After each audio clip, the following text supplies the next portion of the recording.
The Bible way to heaven. పరలోకానికి Bible చెప్పే మార్గం అనేది మనం షార్ట్గా బ్రీఫ్గా చూసుకున్నాం. ఆ బైబిల్ ఏం చెప్తుందంటే నీతిమంతుడు లేడు, ఒక్కడు లేడు. రోమా 3వ అధ్యాయంలో 11వ వచనంలో నీతిమంతుడు లేడు, ఒక్కడు లేడు, గ్రహించి వాడెవడను లేడు, దేవుని వెదుకు వాడెవడను లేడు, అందరూ త్రోవ తప్పి ఏకముగా పనికి మాలిన వారైరి అని. అలాగే 23వ వచనంలో 3వ అధ్యాయంలోనే రోమా ఏ భేదమును లేదు, అందరూ పాపం చేసి దేవుడు అనుగ్రహించి మహిమను పొందలేకపోతున్నారు అన్నారు కాబట్టి మళ్ళీ నేను పరిశుద్ధంగా ఉంటా అని చెప్పడం ఎట్లా ఉంటుంది? అందరూ పాపం చేసిండ్రు, అందరూ పాపులే, నీతిమంతులు లేడు, ఒక్కడు లేడు అని బైబిల్ చెప్తుంది. మరి ఎట్లా? అందరూ పాపం చేసిండ్రు కాబట్టి రోమా 6వ అధ్యాయం 23వ వచనంలో ఏలైనగా పాపం వలన వచ్చు జీతము మరణం. నువ్వు పాపం చేసినావు కాబట్టి నీకు మరణం అనేది వస్తుంది అని చెప్తుంది బైబిల్లో. పాపానికి జీతం. ఆ మరణం మరి ఏంటి అని అంటే ఈ ఫిజికల్ డెత్ గురించి చెప్తలేదు, కానీ ఆ మరణము ప్రకటనలో 21లో చెప్తున్నాడు. పిరికివారు, అవిశ్వాసులు, అసహ్యులు, నరహంతకులను, వ్యభిచారులను, మాంత్రికులను, విగ్రహారాధకులను, అబద్ధికులందరూ అగ్ని గండకములతో మందు గుండములో పాలు పొందుదురు. ఇది 2వ మరణం అని చెప్తుంది. మరణం అంటే ఈ బాడీగా ఫిజికల్గా చనిపోవడం కాదు, కానీ 2వ మరణమైన నరకంలోకి ప్రవేశించడాన్ని ఇక్కడ బైబిల్ మరణంగా వర్ణిస్తుంది. నువ్వు పాపం చేస్తే నీకు మరణం వస్తుంది అంటే నువ్వు నరకం వెళ్ళిపోతావు. కాబట్టి మన అందరం పాపం చేసినా ఎవ్వరు కూడా మంచోళ్ళు లేరు, అందరు పాపలే అని వాక్యం చెప్తుంది. మరి ఎట్లా? అదే రోమా 6లోనే 23లో కంటిన్యూగా చదివితే ఎలాగైనా పాపం వల్ల వచ్చే జీతం మరణం. పాపం చేస్తే చచ్చిపోవాలి అంటే నరకానికి వెళ్ళిపోవాలి.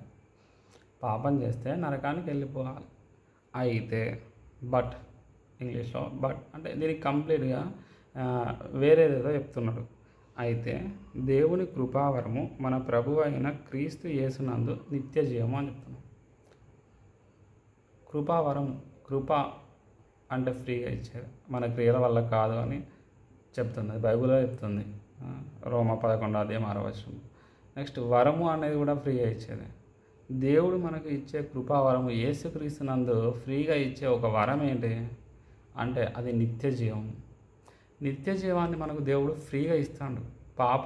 పాపం చేస్తే వచ్చేది మరణమే.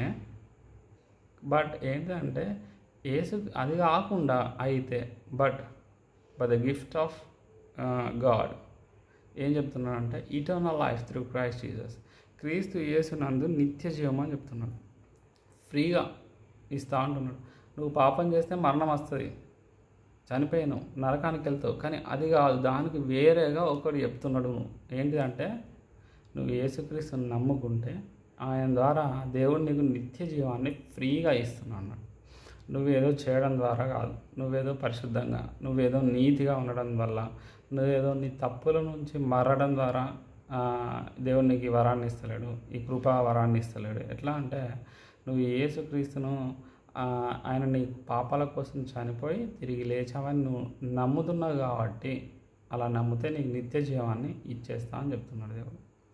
కాబట్టి మన క్రియల ద్వారా మనం నరకమే పొందుకున్నాం తప్ప మనకి ఏం రాదు. మన క్రియలను మనం నమ్ముకుంటే నువ్వు పరలోకానికి వెళ్ళవు, కేవలం నరకానికి వెళ్తావు. ఎన్నో బైబిల్ వాక్యాలలో ఇదే చెప్తున్నాడు.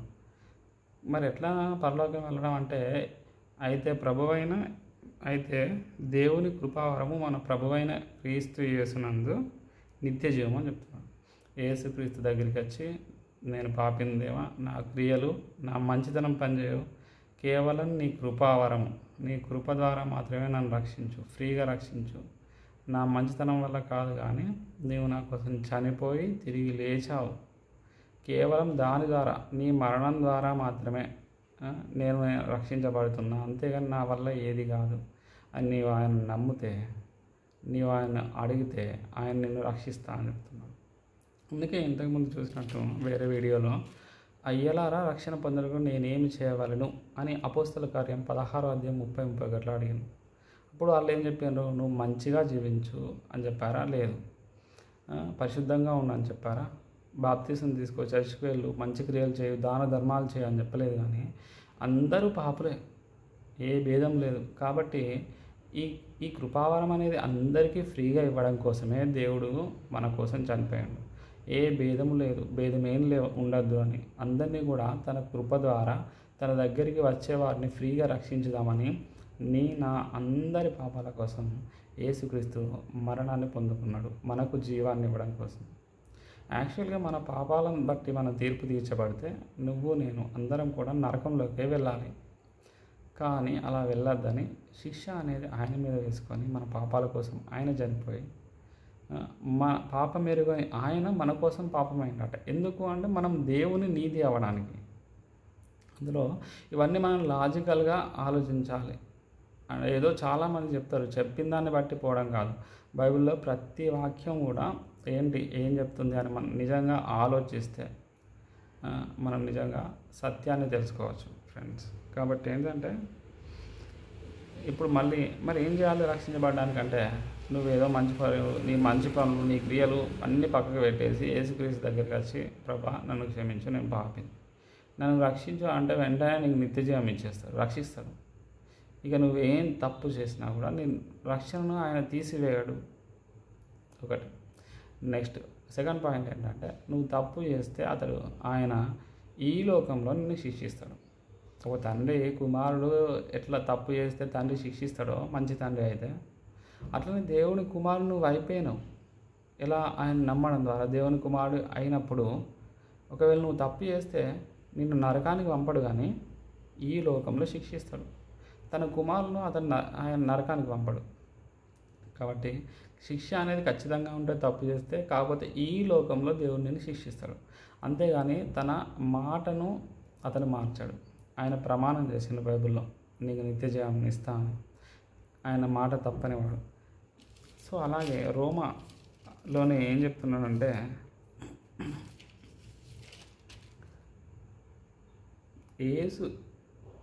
రోమా 10వ అధ్యాయం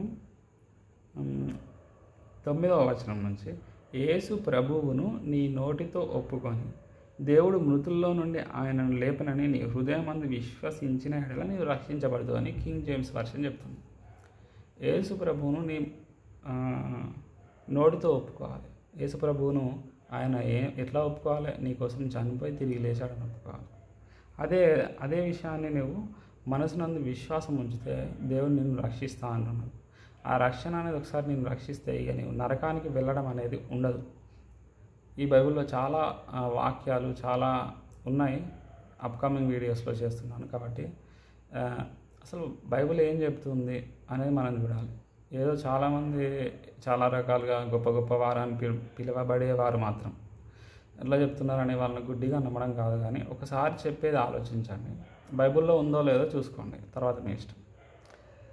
కాబట్టి నీ మనసునందు ఆయన విశ్వసించు, నోటితో ఒప్పుకో, అప్పుడు నువ్వు రక్షించబడతావు అని అంటున్నాను. కాబట్టి నీవు యేసుక్రీస్తుని నమ్ము. నిజంగా నీవు ఆయన నీ పాపాల కోసం చనిపోయి తిరిగి లేచావని నేను నమ్మితే ఖచ్చితంగా నీకు నిత్యజీవం ఇప్పుడే ఇచ్చేస్తాడు, రక్షిస్తాడు. నీవు ఆయన కుమార్తె అయిపోతావు. ఇక మీదట నువ్వు తప్పు చేసినా కూడా ఆయన నిన్ను శిక్షిస్తాడు, కానీ నరకంలోకి పంపడిగా. ఇది ఒక బ్లెస్డ్ అష్యూరెన్స్. ఖచ్చితంగా పరలోకం అనేది ఖచ్చితంగా మనం సంపాదించలేము, కానీ ఆయన కృప ద్వారా ఆయన ఖచ్చితంగా మనకి ఇస్తాడు. మనం నిశ్చయంగా తెలుసుకోవచ్చు పరలోకం మనం వెళ్తున్నామని. చాలా వీడియోస్లో నేను ఎక్స్ప్లెయిన్ చేయడానికి ట్రై చేస్తాను. ఓన్లీ బైబిల్లో ఉందా లేదా చూడండి అంతే. ఎవరు చెప్తున్నారా అనే విషయం కాదు, అసలు ఇది బైబిల్లో ఉందా, ఇట్లనే ఉందా చూసి మీరు డిసైడ్ చేయండి. ನೀವು నిజంగా నమ్మితే నోటితో కూడా ఒప్పుకోవాలని దేవుడు చెప్పాడు. కాబట్టి ఒక చిన్న ప్రార్థన చేద్దాం. మాటలో అనడం ద్వారా ఏది కాదు, కానీ నీవు నిజంగా మనసులో నమ్మితే దేవుడు నిన్ను ఇప్పుడే రక్షిస్తాడు. నీ రక్షణని ఎప్పుడూ తీసివేయడు. ఒకవేళ నీవు మర్చిపోయినా కూడా దేవుడు మర్చిపోడు. ఒక్కసారి డిసిజన్ నీవు తీసుకోవడం ద్వారానే నరకమా పరలోకమా అనేది ఉంటుంది. మనం ఏదో చేయడం ద్వారా కానే కాదు. ఆయన కోరుకునేది విశ్వాసం. కాబట్టి నమ్మితే ఈ ప్రార్థన రిపీట్ చేయండి. నేను చెప్పిన దాని వెనకాల రిపీట్ చేయండి. రిపీట్ చేయడం ద్వారా ఏం కాదు, నమ్మితే మాత్రమే దేవుడు రక్షిస్తా అంటున్నాడు. కానీ నోటితో ఒప్పుకోమంటున్నాడు కాబట్టి మనం ఒప్పుకుందాం. పరిశుద్ధుడా దేవా, నేను పాపం చేయడం ద్వారా మరణాన్ని సంపాదించాను. నీవు నా పాపాల కోసం చనిపోయి తిరిగి లేచావని నమ్ముతున్నాను. నన్ను నీ కుమారునిగా స్వీకరించు, నన్ను నీ కుమార్తెగా స్వీకరించు. నా పాపాలను క్షమించు, నన్ను రక్షించు, నాకు నిత్య జీవాన్ని దయచేయు.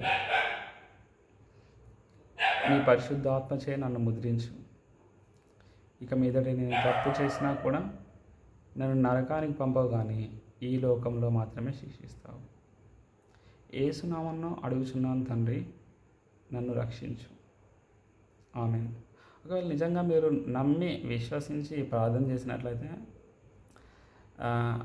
I congratulate you, because it is very simple thing to be saved. It's all about Jesus Christ and His work, not about you, not about me, not about our greatness, but it is about God, Jesus Christ, His greatness, His death's power, and His blood, the power of His blood and the power of His death and the power of His resurrection.